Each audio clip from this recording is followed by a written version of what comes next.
कहानी की तरफ जाने से पहले आप सबसे गुजारिश है कि चैनल को सब्सक्राइब कीजिए, वीडियो को लाइक शेयर और कमेंट कीजिए।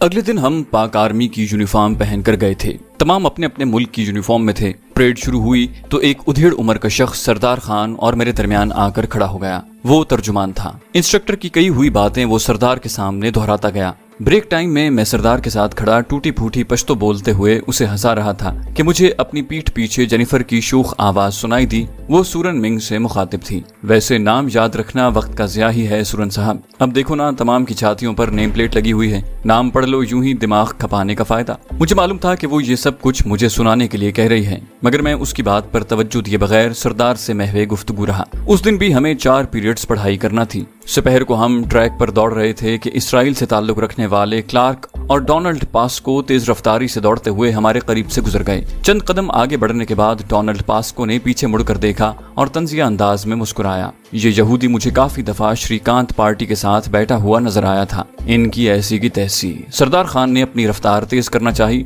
मगर मैंने जल्दी से उसका बाजू थाम लिया। इन्होंने इस रफ्तार से ट्रैक के 1 या 2 चक्कर लगाने हैं भोले बादशाह, और हमने 5 किलोमीटर का फासला पूरा करना है।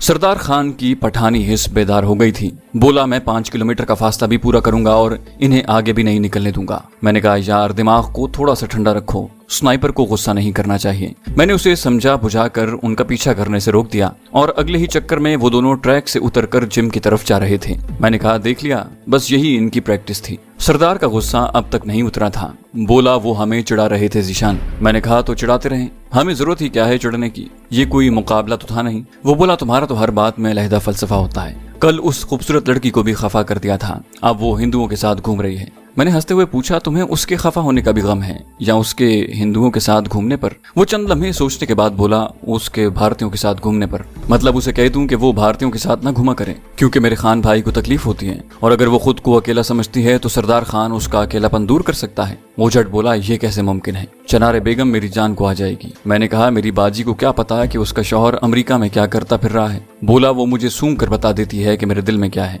मैंने कहा, यानी आपके ख्यालात इतने बदबूदार हैं कि उनकी बू हमारी बहन फौरन सूंघ लेती है। वो बोला, यार मजाक उड़ाने की कोशिश न करो, मैंने यूं ही कह दिया था, मेरी तरफ से भाड़ में जाए। जवाबन में हंस कर खामोश हो गया था कि ज्यादा बातें करने की वजह से हमारा सांस फूलने लगा था। उसी वक्त हमने जेनिफर को आते देखा। वो अकेली नहीं थी, उसकी अमेरिकन साथी केट वॉटसन भी उसके हमरा थी। दोनों ने चुस्त पाजामे पहने हुए थे। बालाई लिबास भी फकत ब्लाउज पर मुश्तमिल था, मगर ये पाकिस्तान तो था नहीं कि हमें हैरानी होती। वहाँ की औरतों के नजदीक तो वो एक मुकम्मल लिबास था। सरदार खान ने नाक भूं चढ़ाई और बोला, बेहया औरतें। मैंने कहा, देख लो, तुम मुझे इनसे दोस्ती का मशवरा दे रहे थे। मैंने सरदार को शर्मिंदा करने की कोशिश की। बोला, वो क्या कहते हैं, जंग और मोहब्बत में हर काम जायज होता है। मैंने कहा, इससे मोहब्बत कौन करता है? वो फलसफियाना लहजे में बोला, मोहब्बत ना सही, उस भारतीयों के बच्चे से जंग तो है ना। मैंने कहा, सरदार जानते हो तुम्हारी बातों से क्या नतीजा निकलेगा? बोला, क्या? यही कि तुम खालिस और खरे पठान हो। वो खिफ़्फ़त से बोला, ज़ीशान भाई तंज कर रहे हो। मैंने कहा, तो और क्या करूं, तुमने इसके अलावा मुझे किसी काबिल छोड़ा ही नहीं। वो देखो, काफिर के बच्चे भी पहुंच गए। सरदार खान ने दूर से आते हुए श्रीकांत और राजपाल को देखकर नफरत भरे लहजे में कहा। मैंने कहा, भाड़ में जाएं यार। सरदार को कहकर मैं अमेरिकन तितलियों को घूरने लगा, जो साफ छुपते भी नहीं, सामने आते भी नहीं, से भी एक कदम आगे का लिबास जेबतन किए हमसे 30-35 मीटर आगे दौड़ रही थी। उनके पजामे जिस्म का असल रंग छुपाने के अलावा किसी उज़्व को छुपाने की अहलियत नहीं रखते थे। आजकल तो खैर से पाकिस्तान में भी इस तरह की स्किन टाइट पाजामे का आम रिवाज है, बल्कि हमारे लिबरल हमवतनों का पसंदीदा लिबास यही है। वो दोनों लड़कियां हमारी तरह जॉगिंग ही कर रही थीं, इसलिए हमारे बीच फासला बरकरार था। श्रीकांत और राजपाल ट्रैक के किनारे खड़े होकर उनके करीब आने के मुंतजिर थे। जैसे ही वो दोनों उनके करीब पहुंची, वो उनके साथ कदम मिलाकर दौड़ने लगे। हमारा 20वां चक्कर मुकम्मल हो गया था, इसलिए हम जिम की तरफ बढ़ गए। थोड़ी देर के बाद वो चारों भी शोख जुमलों का तबादला करते हुए जिम में दाखिल हुए। श्रीकांत ने हमें देखकर मानी खेज लहजे में पूछा, क्या हाल है साथियों? वो गोया हमें ये जता रहा था कि उसने जेनिफर को हमसे छीन लिया है। सरदार के कुछ कहने से पहले मैंने मुस्कुराकर कहा, आज कल से कुछ बेहतर है कि ये बला सर से टल गई है। श्रीकांत ने तंजिया लहजे में कहा, इतनी खूबसूरत लड़की को बला कहने का यही मतलब हो सकता है कि अंगूर खट्टे हैं। मैं सादगी से बोला, अब मुझे उसके जायके का क्या पता। मैंने चखा थोड़ी है उसे। यूं भी हम मुसलमानों का मिजाज इस बारे में मुख्तलिफ होता है। हम किसी के बचे हुए या फेंके हुए माल को मुंह नहीं लगाते। श्रीकांत ने मसनूई कहकहा लगाया और बोला, इसे कहते हैं कि सियानी बिल्ली खंबा नोचे। मैंने भी कहकहा लगाकर उसका साथ दिया। उसी वक्त जेनिफर ने राजपाल से हम दोनों की गुफ्तगू का मतलब पूछा। जवाबन राजपाल ने बगैर लगी लिपटी रखे सब कुछ उसके गोशगुजार कर दिया। उसकी बात सुनते ही जेनिफर लाल भपका होकर मेरे पास आई। वो गाली बकने लगी थी, मगर फिर न जाने क्या सोचकर रुक गई और लम्हा भर मुझे घूरने के बाद बिगड़े हुए लहजे में मुस्तफसर हुई। तुम्हारी गुफ्तगू का मतलब क्या है? मैंने कहा, मेरा ख्याल है मैंने तुम्हें कोई बात नहीं की कैप्टन। मैंने इत्मीनान से जवाब दिया। वो बोली, मिस्टर कांट को तो की है ना, उसने श्रीकांत के नाम का हुलिया बिगाड़ दिया। मैंने कहा, नहीं। श्रीकांत ने हमारा हाल पूछा और मैंने बता दिया कि कल से बेहतर है। बाकी वो खुद तुम्हारी जात को गुफ्तगू में घसीट रहा था तो मेरा जवाब देना तो बनता था ना। वो बोली, मिस्टर जी अपनी हद में रहो। मैंने कहा, कैप्टन जेनिफर हिंसले, मेरा नाम राजा ज़ीशान हैदर है। अगर नाम लेना नहीं आता तो प्लीज मुझे मुखातिब न करो। एक लम्हा मुझे घूरने के बाद वो एक्सरसाइज मशीन की तरफ बढ़ गई। Any problem friend? Sergeant Regan watch हमसे थोड़ी दूर एक्सरसाइज कर रहा था। हमारे दरमियान तल्ख कलामी सुनकर उसने मेरे नजदीक आकर पूछा। मैंने कहा, नहीं शुक्रिया दोस्त। कैप्टन जेनिफर हिंसले को कोई गलतफहमी हुई थी। ओके कहकर वो कंधे उचकाते हुए वापस मुड़ गया। रेगन वॉच के वापस मुड़ते ही सरदार ने पूछा, ये क्यों गुस्से में लाल पीली हो रही थी? मैंने शरारत से कहा, कह रही थी तुम्हारा साथी सरदार खान उसे क्यों घूर घूर कर देख रहा है। वो बोला, अब इतना भी पठान नहीं हूँ यार। मैंने कहा, क्यों? पठान होना कौन सी बुरी बात है? वो बोला, तुम लोग पठान लोगों को ऐसे समझते हो।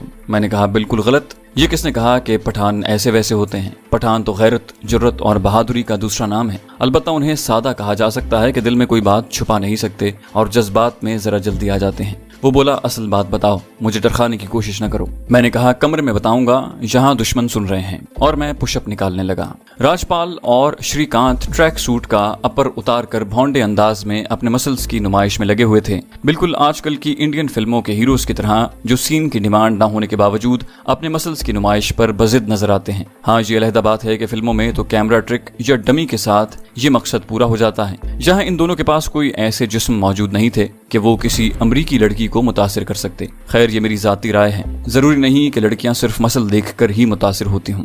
उनकी कोई दूसरी खूबी भी इन गोरियों को पसंद आ सकती थी। मश्क के इख्तिताम पर हम दोनों जिम से बाहर आ गए। कमरे की तरफ जाते हुए मैंने सरदार खान को जेनिफर के गुस्से की बाबत बता दिया। वो बोला, एक बात कहूँ ज़ीशान भाई, मुझे लगता है ये गोरी तुम्हारी जात में दिलचस्पी ले रही है। मैंने हैरानी से पूछा, भला वो कैसे? वो बोला, यार सामने की बात है, वो कल से उन लोगों के साथ घूम रही है जिनसे तुम्हें नफरत है, और फिर छोटी छोटी बातों पर वो तुमसे उलझने की कोशिश कर रही है। ऐसा खामखा तो नहीं किया जाता। मुझे याद है कि चनारे बेगम हर वक्त मेरे पीछे पड़ी होती थी। मुझसे लड़ना झगड़ना उसका आए रोज का मामूल था। अब देखो, वो मेरी बीवी है। मैंने कहा, खान साहब साफ कहो ना, तुम मुझे मेरी बीवी के हाथों कत्ल करवाना चाहते हो? सरदार खान हंस पड़ा। वो चनारे बेगम तो नहीं है कि ऐसा सख्त कदम उठाएगी। मैंने कहा, भूल है तुम्हारी। ये जिन्स जिसे बीवी कहा जाता है, शौहर नाम की मखलूक के लिए बराबर खतरनाक होती है। सरदार खान बोला, वैसे ज़ीशान भाई, मुझे तो चनारे का गुस्सा, उसका लड़ना झगड़ना, उसकी जिद सब बहुत याद आता है। यकीन करो, जो प्यार मोहब्बत उसके गुस्से में होता है उसके लिए परदेश में तरसता रहता हूँ। मैंने कहा, सही, बिल्कुल सही कहा।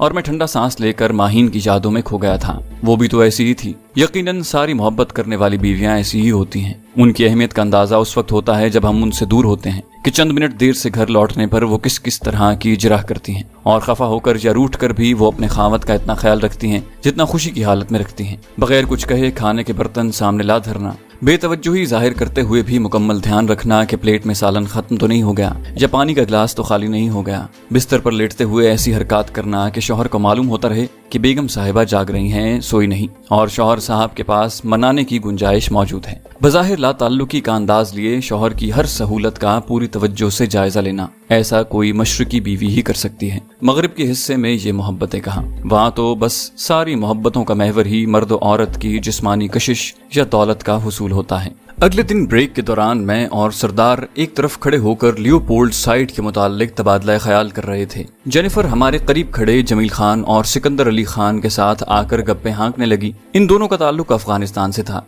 दोनों क्लीन शेव पठान थे। अंग्रेजी जबान पर उन्हें अच्छा खासा उबूर था। जेनिफर उनसे अफगानिस्तान की सूरत हाल पर तबादला ख्याल करने लगी। मैं सरदार का हाथ पकड़कर वहाँ से थोड़ा दूर हट गया। सरदार को वहाँ से दूर होने की वजह मालूम नहीं थी, क्योंकि जेनिफर की तरफ उसकी पुश्त थी। अलबत्ता जिस जगह पर जाकर हम रुके थे वहाँ जापानी ली जोना अपने साथी के साथ ऐसी जबान में महवे गुफ्तगू थी जिसका एक लफ्ज भी हमारे पल्ले नहीं पड़ रहा था। ये दोनों इतनी खूबसूरत गुफ्तगू तो नहीं कर रहे थे कि तुम मुझे इतनी तेजी से यहाँ खींच कर लाए हो। सरदार तंजिया अंदाज में मुस्तफसिर हुआ। मैंने कहा, खान भाई, ली जोना की मासूमियत तो देखो ना। मैंने बच्चों के से नक्श रखने वाली जापानी लड़की की जानिब उसे मुतवज्जे किया। ली जोना अपने नाम मेरे मुंह से सुनकर चौंकी और मुझे अपनी जानिब घूरता पाकर मुस्कुराकर अदब देने के अंदाज में झुक गई। मैंने भी उसी के अंदाज में झुककर उसे आदाब कहा। उसका साथी और सरदार मेरे अंदाज पर हंस पड़े थे। ली जोना के मासूम चेहरे पर भी तबस्सुम खिलने लगा। हाय ली जोना, मैं जीशान और ये मेरा साथी सरदार खान है। मैंने उसकी जानिब मुसाफे के लिए हाथ बढ़ाया। वो पुरतपाक मुसाफा करते हुए कहने लगी,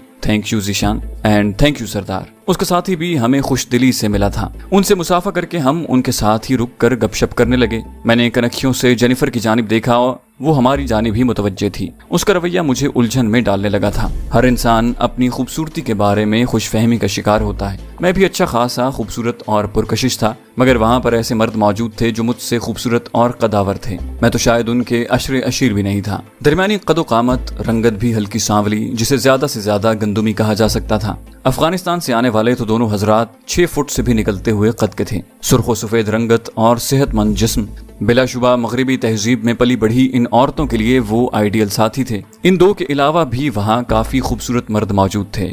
इन तमाम की मौजूदगी के बावजूद जेनिफर का यूं मुझ में दिलचस्पी लेना मुझे हजम नहीं हो रहा था। फिर मुझे ख्याल आया, मैं किसी मखसूस ओहदे पर बराजमान कोई बड़ा आदमी नहीं हूँ कि एक लड़की की अपनी जानिब माइल होने को किसी साजिश का नाम दे दूं। इसी तरह कोई अल्हड़ दोशीजा भी नहीं कि अपनी इज्जत व इस्मत का खौफ लाहक हो। गो मर्द की भी इज्जत होती है, मगर फी जमाना इसका ख्याल भी औरतों को ही करना पड़ता है। खुद मर्द को ऐसी कोई तगोदौ नहीं करना पड़ती कि उसकी इज्जत महफूज रहे। अपने तई मैं यही कर सकता था कि उसे नजरअंदाज करता रहूं, और यही मैं कर रहा था। शायद ये दिलचस्पी की बजाय नफरत हो। मेरे दिल में एक काबिल कबूल सोच लहराई। उसी वक्त ब्रेक खत्म होने की घंटी हुई और मैं सर झटक कर क्लासरूम की तरफ बढ़ा। 3 दिन लियोपोल्ड टेलीस्कोप साइट के बारे में पढ़ाने के बाद चौथे दिन हमें अमली तौर पर फायरिंग रेंज पर ले जाया गया। जदीद सहूलियात से मुज़य्यन वो एक बेहतरीन फायरिंग रेंज थी। जहां पाकिस्तान में आउटडोर फायरिंग रेंज में मुख्तलिफ फासलों पर फायर करने के लिए फायरर को हदफ से दूर जाना पड़ता है और हदफ एक जगह पैवस्त होते हैं। वहां इसके बरक्स हरकती हदफ लगे हुए थे। फायरर को अपनी जगह से हिलना नहीं पड़ता था। बटन दबाकर हदफ को 25 मीटर से लेकर 3000 मीटर के फासले तक बआसानी करीब या दूर किया जा सकता था। क्लास के तलबा की तादाद के बराबर रेंज मास्टर स्नाइपर राइफल्स दस्तयाब थी। तमाम स्नाइपर्स को अलहदा राइफल मिली। हर एक ने अपनी राइफल को खुद ही फायर करके दुरुस्त किया था। रहनुमाई के लिए इंस्ट्रक्टर्स मौजूद थे। रेंज पर 10 हदफ नस्ब किए गए थे और हर हदफ ताकतवर कैमरे की जद में था। एक फायरर अपने हर फायर के बाद करीब लगी स्क्रीन पर फायर शुदा गोली को बआसानी देख सकता था। अगले 2 दिन हमने मुख्तलिफ फासलों से हदफ पर फायर करने में गुजारे। फायरिंग की कार्रवाई दोपहर तक होती, उसके बाद हम वापस आ जाते। दूसरे दिन फायर के इख्तिताम पर इंस्ट्रक्टर्स ने हमें अगले दिन फाइनल फायर के मुताल्लिक बता दिया। लियोपोल्ड टेलीस्कोप साइट का इख्तितामी फायर था। उसके बाद स्नाइपर कोर्स की शुरुआत होनी थी। हम दोनों अपनी अपनी राइफल कमरे ही में उठा लाते थे। वहाँ राइफल कमरे में लाने की इजाजत थी, अलबत्ता किसी भी स्नाइपर को एमुनिशन कमरे में ले जाने की इजाजत नहीं थी। सरदार खान मुझे मुखातिब हुआ, जीशान भाई, कल भारतीयों को आगे न बढ़ने देना। मैंने कहा, सीनियर तो तुम हो सरदार भाई, और ये तुम्हारी जिम्मेदारी है, मेरी नहीं। वो बोला, लांस नायक और सिपाही में फर्क ही कितना होता है। मैं हंसा, ये तो तुम्हारी सोच है। पाक आर्मी में तो एक दिन पहले आने वाला सीनियर गर्दाना जाता है और तुम 2 मुख्तलिफ रैंकों को मुमासिल करने के चक्कर में हो। वो तुर्की ब तुर्की बोला, मगर ये पाकिस्तान तो नहीं है ना। मैं कब पीछे रहने वाला था, फौरन जवाब दिया, हम तो पाकिस्तानी है ना भाई। वो बोला, तुम शायद भूल रहे हो, वहाँ पहले नंबर पर कौन आया था। मैंने कहा, पहले नंबर पर आने से ओहदे में फर्क नहीं पड़ता मेरे भाई। वो बोला, अच्छा मजाक छोड़ो यार, मैं अपनी पूरी कोशिश करूंगा, मगर ये भी देखो कि तुम्हारा फायर मुझसे कहीं बेहतर है। मैंने कहा, ठीक है, फिलहाल तो राइफल को साफ कर लें। मैं अस्बात में सर हिलाते हुए क्लीनिंग रॉड में चंदी डालने लगा। चलो, वो भी अपनी राइफल की तरफ मुतवज्जे हो गया। राइफल की बैरल फायर के बाद अंदर से बहुत ज्यादा गंदी हो जाती है। फायर से पैदा होने वाली आलूदगी राइफल की बैरल के अंदर जम जाती है। अगर इस आलूदगी को साफ न किया जाए तो बहुत जल्द बैरल अंदर से खराब हो जाती है। नतीजे के तौर पर राइफल फायर के काबिल नहीं रहती। एक अच्छा स्नाइपर अपनी राइफल की सफाई का एहतमाम अपने चेहरे से भी ज्यादा करता है। अगले दिन फायरिंग रेंज पर पहुंचते ही हमारे सीनियर इंस्ट्रक्टर मेजर जेम्स मैथनी हमें इख्तितामी फायर के मुतालिक जरूरी हिदायत देने लगा। आज लियोपोल्ड पोल्ड टेलीस्कोप साइट से फायर करने का इख्तितामी मरहला है। किसी भी सिखलाई की क्लास में अगर मुकाबले की फजा पैदा न की जाए तो सिखलाई के अंदर तलबा की दिलचस्पी न होने के बराबर होती है। यही वजह है कि आज इख्तितामी फायर के बाकायदा नंबर दिए जाएंगे। हर स्नाइपर को 5 गोलियां दी जाएंगी जिन्हें वो अपनी मर्जी से किसी भी फासले पर से फायर कर सकता है। फासले की इकाई 300 मीटर है और जहां से एक गोली के हदफ को लगने के नंबर *25 होंगे। 500 मीटर से एक गोली के नंबर *50, 700 मीटर से एक गोली का 1 नंबर, 1000 मीटर से एक गोली के 2 नंबर, 1500 मीटर से एक गोली के 3 नंबर और 1800 के फासले से एक गोली के 6 नंबर होंगे। कोई भी फायरर अपनी तमाम गोलियां 300 मीटर के फासले से भी फायर कर सकता है और 1800 मीटर के फासले से भी,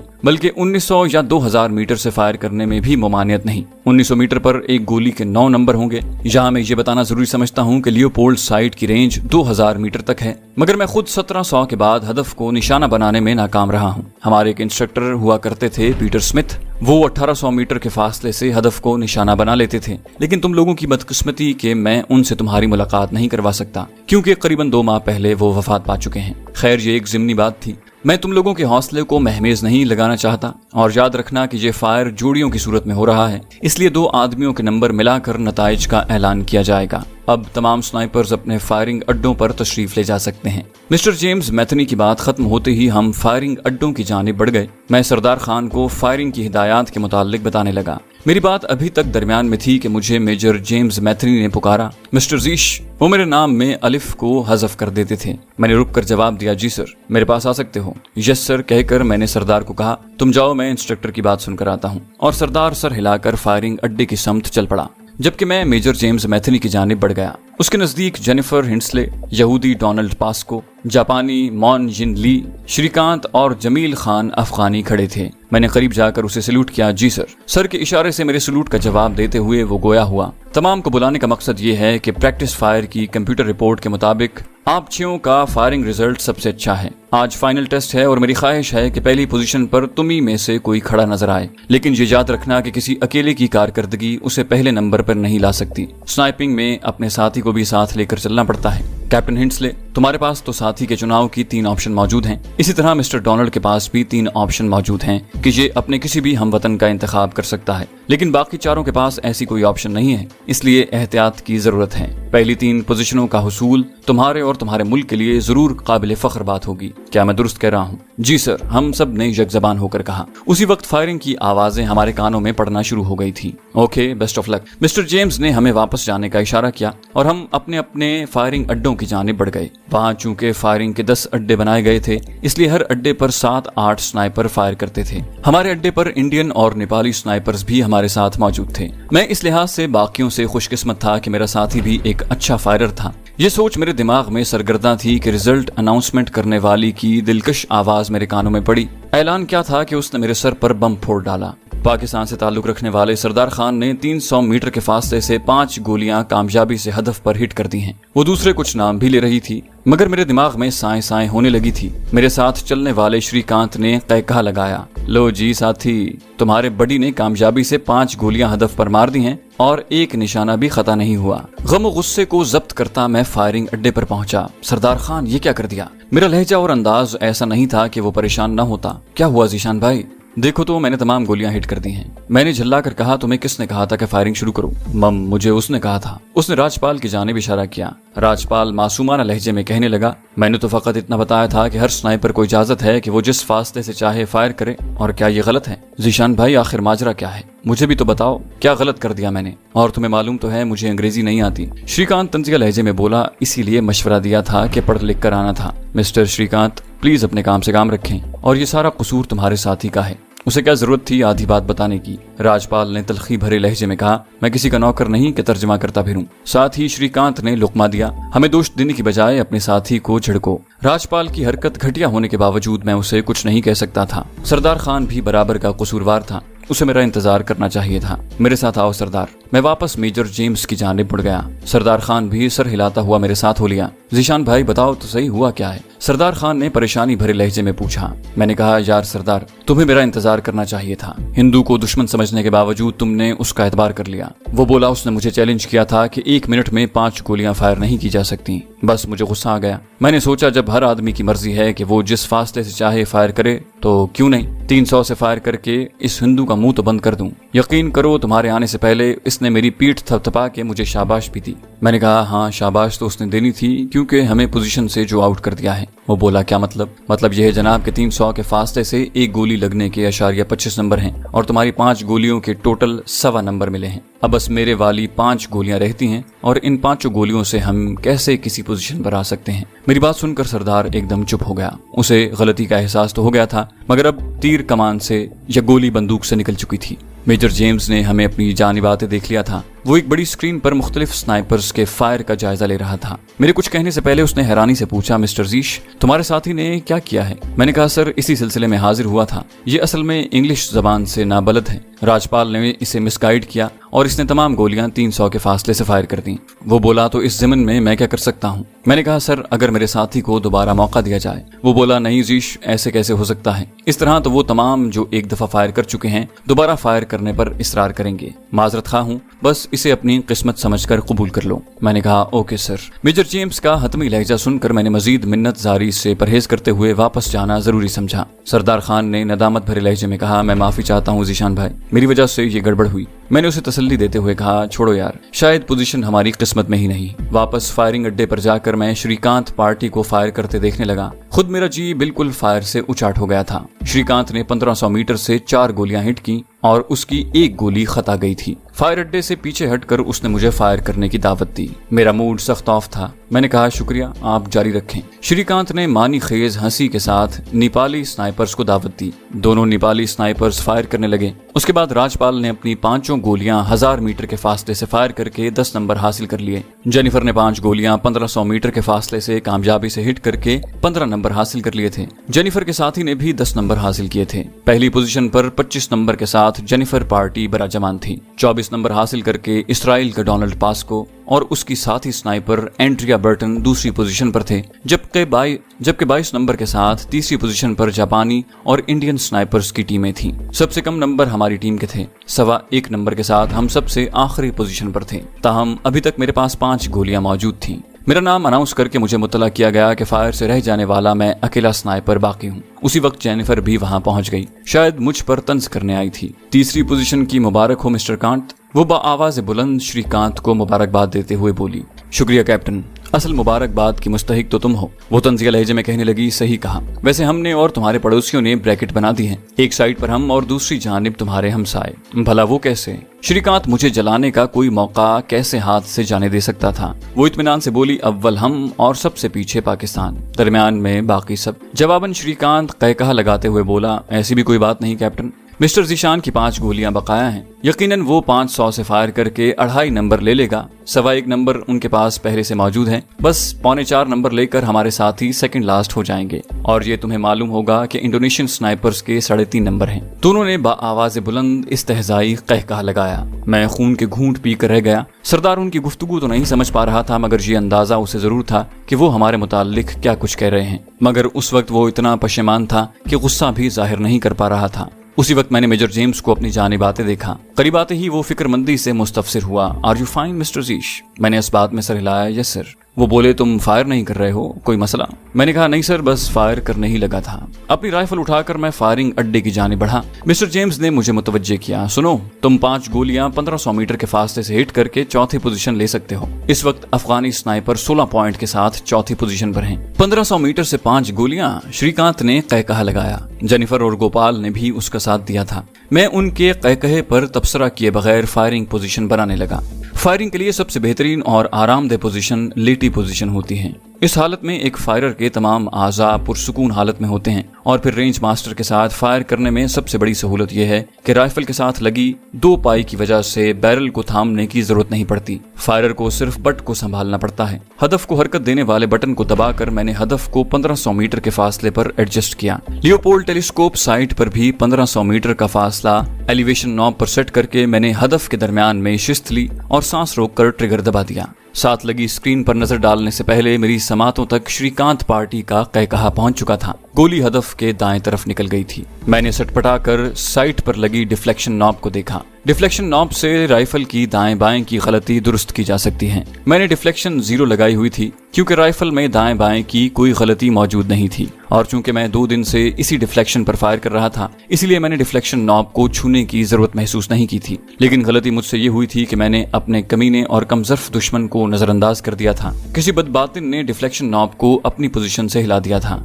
और ऐसा श्रीकांत या राजपाल के अलावा कौन कर सकता था। मैं इंस्ट्रक्टर से शिकायत करने की हालत में भी नहीं था कि डिफ्लेक्शन नॉब का जायजा न लेना मेरी अपनी गलती थी। चंद गहरे सांस लेकर मैंने अपना ब्लड प्रेशर नॉर्मल किया, डिफ्लेक्शन नॉब को घुमाकर 0 पर लगाया और दोबारा फायर करने के लिए तैयार हो गया। अगली गोली मैंने बड़ी आसानी से हदफ के बीचों बीच हिट कर दी थी। यूं 2 गोलियां फायर करके मैंने 3 पॉइंट हासिल कर लिए थे। अगर मैं बाकी रह जाने वाली तीनों गोलियां 1800 मीटर के फासले से फायर करता तो तीनों गोलियों के हिट होने की सूरत में मुझे 18 पॉइंट मिलते। 3 पॉइंट दूसरी गोली के और 1.25 पॉइंट सरदार खान वाले मिलाकर हम 22 नंबर लेकर तीसरी पोजीशन पर आ सकते थे। और अगर मैं ऐसा करने में कामयाब हो जाता तो श्रीकांत पार्टी के इस्तेहज़ाई कहकहों का बदला ले सकता था। ये सोचते ही मेरे हाथ हदफ को हरकत देने वाले बटन पर पड़ा और जब तक हदफ 1800 मीटर के फासले तक न पहुंचा, मैंने बटन दबाए रखा। अच्छी कोशिश, मैं तुम्हारे हौसले की दाद देता हूँ। मुझे पुश्त की जानिब से मेजर जेम्स की आवाज सुनाई दी। श्रीकांत ने मेरे जख्मों पर नमक छिड़का। सठिया गया है। नहीं भाई, पीटर स्मिथ बनने की कोशिश में है।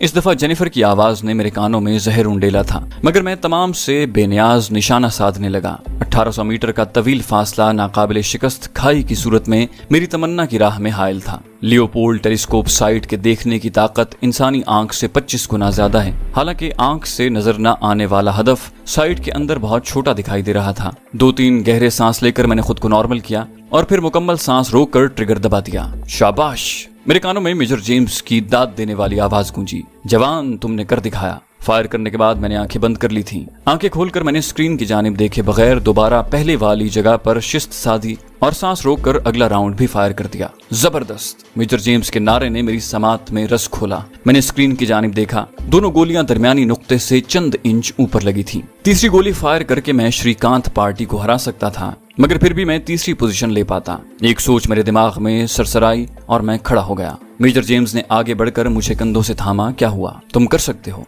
बस आराम से, अपने आसाब को ढीला छोड़ो। शुक्रिया सर कहकर मैंने एक गहरा सांस लिया। तुम कुछ और सोच रहे हो? मेरी आंखों में झांकते हुए मेजर जेम्स ने इस्तरारी अंदाज में कहा। शायद उसने मेरी सोच पढ़ ली थी। नहीं, तुम तीसरी पोजीशन खो दोगे। उसकी गिरफ्त मेरे बाजुओं पर बहुत सख्त हो गई थी। मेरे मुंह से नहीफ आवाज बरामद हुई। शायद ऐसा न हो। मेजर जेम्स ने मेरे बाजू छोड़कर दोनों हाथ आपस में रगड़े। ओके, मैं कुछ नहीं कहता, मगर ऐसा हो गया तो बहुत अनोखा होगा। उसने सारा बोझ मेरी जानिब मुंतकिल कर दिया। वो वाकई एक ज़हीन इंस्ट्रक्टर था कि अपने शागिर्द की आंखों में देखकर उसका इरादा जान गया था। सरदार, अपनी जिम्मेदारी संभालो। श्रीकांत और राजपाल के पजमुर्दा चेहरों पर एक निगाह डालकर मैं दोबारा फायर करने के लिए लेट गया। सरदार, जो 1800 मीटर के फासले से 2 गोलियों को हिट होते देखकर खुशी से खिल उठा था, जी जीशान भाई कहकर मेरे करीब आया। उसने मेरी कमर के करीब बैठकर अपना हाथ मेरे कंधे पर रख दिया। गोया उस वक्त उसकी दुआएं, उसका हौसला, उसकी कुव्वत सब कुछ मुझे मिल गया था। मैं अकेला नहीं था, हम 2 थे। और ये स्नाइपर्स का खास अंदाज होता है। किसी भी मुश्किल फायर के वक्त उसे अपने साथी का जज्बाती सहारा चाहिए होता है। और फिर सरदार का हाथ मुझे अपने मुशफिक उस्ताद उमर दराज का हाथ लगा।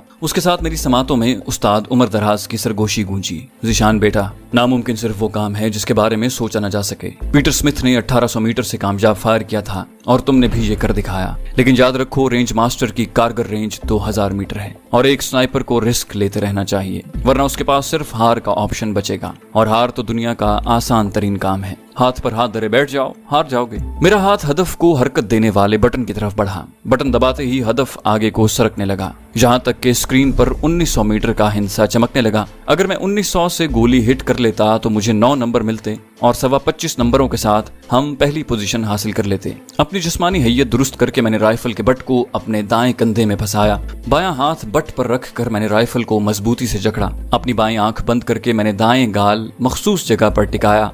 आंख को टेलीस्कोप साइट के अदसे से बराबर फासले पर एडजस्ट किया और मेरी दाईं आंख की दीद टेलीस्कोप साइट के अदसों से गुजरती हुई 1900 मीटर दूर मौजूद हदफ पर जा रुकी। मैंने शिस्त दरमियानी नुक्ते से जरा नीचे ली थी, क्योंकि 1800 मीटर के फासले से फायर होने वाली गोली दरमियानी नुक्ते से चंद इंच ऊपर लगी थी। दाएं हाथ की शहादत की उंगली ने ट्रिगर के गिर्द अपना घेरा तंग कर दिया और फिर सांस रोकते हुए मैंने ट्रिगर प्रेस कर दिया। उसके साथ ही मैंने अपनी आंखें बंद करके अपना माथा जमीन पर टिका दिया। बिल्कुल खामोशी छा गई और फिर इस खामोशी को मेजर जेम्स की पाटदार आवाज ने तोड़ा। अनबिलीवेबल, नाकाबिले यकीन। और उसके साथ मेरे कानों में तालियों की आवाज गूंजी। तमाम स्नाइपर्स आहिस्ता आहिस्ता इसी फायरिंग अड्डे के करीब जमा हो गए थे।